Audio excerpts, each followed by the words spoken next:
Hi everyone, I'm Jay Barker and this is my crafting crochet YouTube channel. And today we are adding to the series AI to reality. In this series, I take an AI generated crochet image like so and see how close I can bring it into the real world like so. Today I'm doing a quick one. We're going to be doing this mushroom pen holder and I'm going to be making that round a glass jar. Now I've decided to do this quick one because I actually want to try a new yarn, milk cotton. Milk cotton is something I came across on Amazon haul and then also stumbled across it on Temu as well.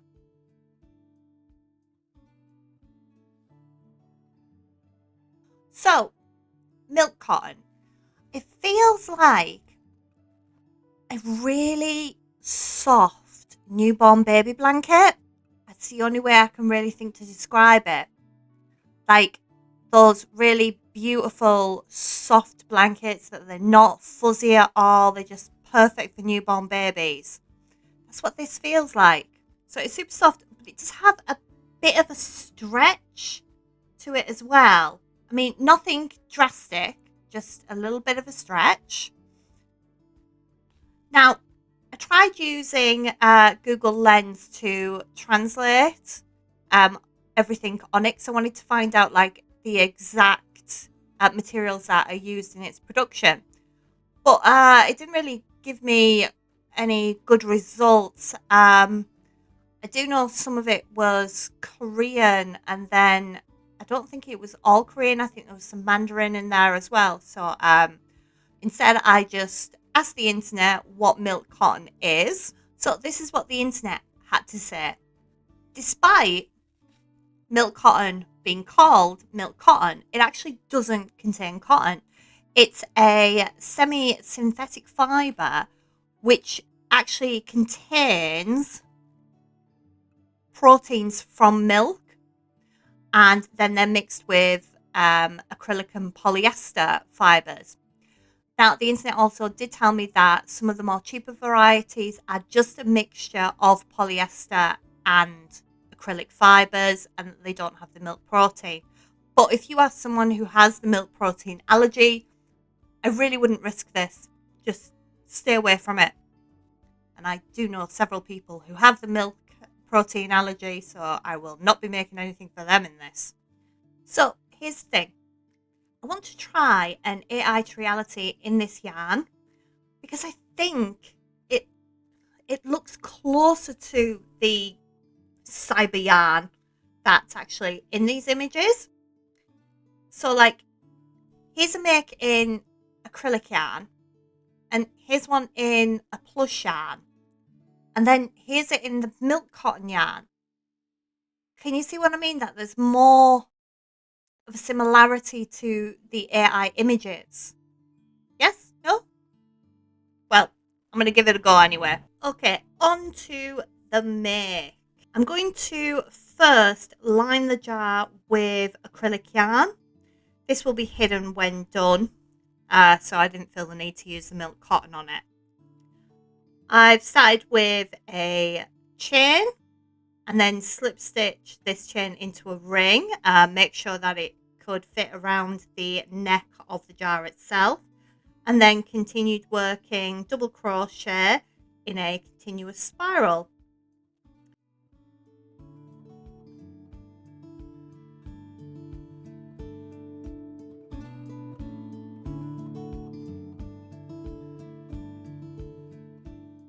I'd actually run out of the acrylic yarn I was using about halfway down and had to change colours, but that doesn't matter because I've said the acrylic yarn is going to be hidden.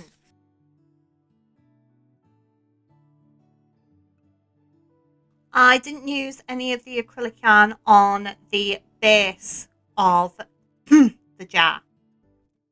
Okay, right, onto the milk cotton, and everything from now on is going to be visible. So I'm going to start at the bottom of the jar and work my way up to the top.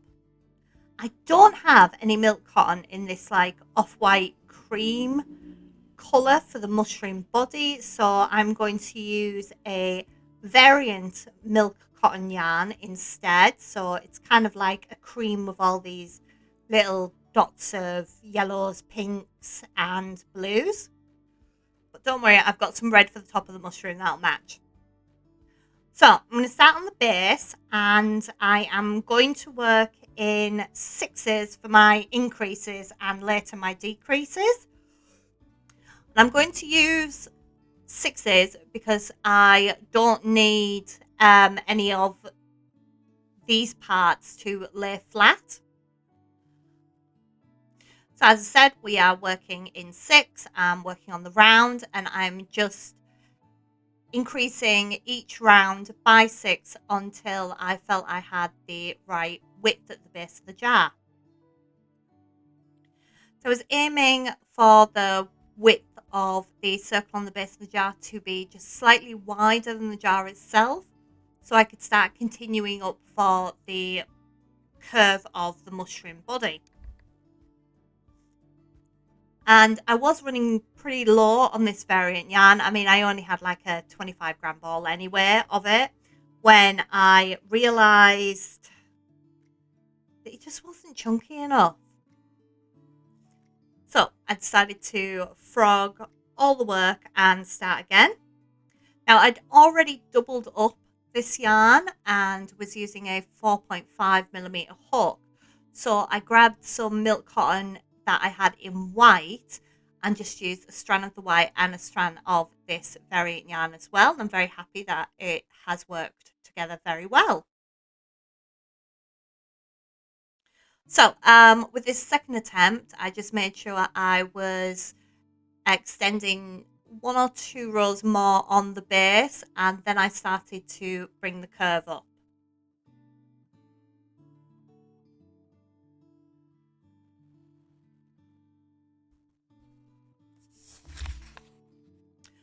And then when I had the curve where I wanted it, I did a few non-increase rounds, and then switched to some decreasing rounds. Again, decreasing by six because we're working in multiples of six here.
And then it was time to change onto the red for the top third of the jar.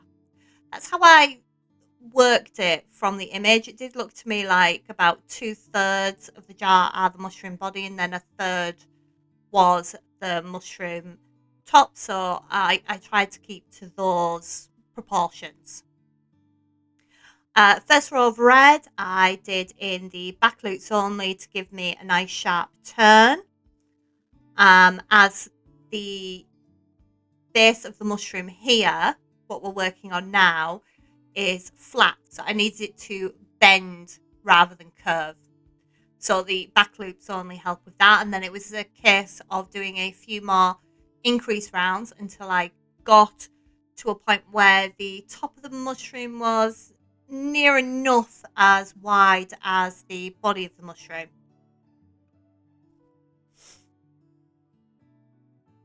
And then it was time to start on the curve of the mushroom head itself. Now, this isn't the first mushroom I've made. I do have a few other mushroom-based makes that I've done in the past. So I do know now the trick to making these mushroom heads curve correctly. And it's basically leaving non-increase or decrease rounds in between your normal increase and decrease rounds. So as the top of my mushroom head is decreasing to the neck of the jar, I would do a roll with decreases in it, then a non-decrease round, and then follow it with a decrease round and continue. And now another thing as well is to double the decreases on the rounds that you're actually using the decreases. So for example, I'm working on sixes here. So instead of decreasing by 6 on my decrease rounds, I'm decreasing by 12. I don't know why this seems to work, but it took me a lot of trial and error, and I'm there now, and there's my information for you. When I got to near enough the top of the jar by like a row or two, I decided to now add my stuffing. And as the mushroom body comes in quite tight between the mushroom body and the start of the mushroom top, I had to invert the entire work, basically turn it all inside out so I could get the stuffing in. And normally with acrylic yarn, I have no problem doing any of this. But I did have a problem with the milk cotton. While it did stretch to allow me to do this, the last round remained overstretched. And yeah, that's the only problem I've had with it so far. This is not a problem I've ever come across with acrylic yarns. Like the yarn stretches out, but it does retract back. This milk cotton doesn't seem to have that same bounce back. I was able to salvage the last round by simply making sure that the next round I did was quite tight and it pulled it all in. And at this point, I'm at the top of the neck of the jar. And then I thought at first I'll just put a few extra rounds in and then curve it over the top of the jar to the inside. But I couldn't get it to stay, and it would have required glue. And that's glue on glass. I don't think I've got the right sort of glue for that anyway. So I decided instead to frog back those few rounds and then simply use the leftover yarn I had to thread it back through the last round of the top of the mushroom head and basically pull it tight like a drawstring and then just tie it all off and weave it all in. And that seems to be holding it in place quite nicely. And then that just leaves the mushroom white spots to do. And these are very simple. It's 8 double crochet into a magic circle and pull tight. I used 8 this time instead of 6 because I wanted these circles to lay as flat as possible.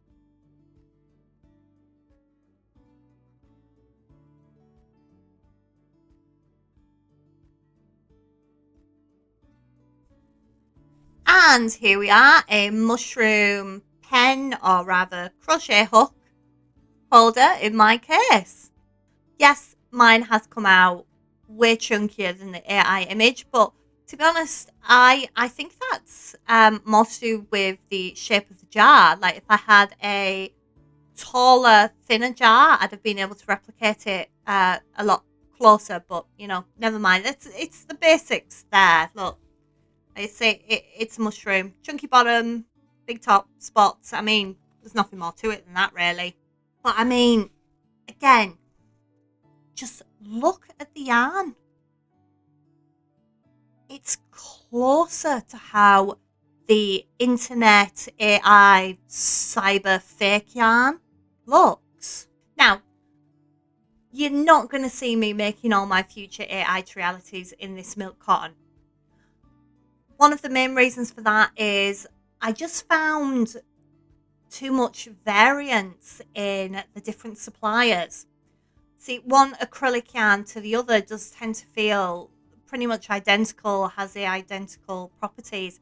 But this milk cotton did differ between which manufacturers I was getting them from. One of the main issues I saw when I was working on the mushroom body is the difference between the white and the coloured variant yarn.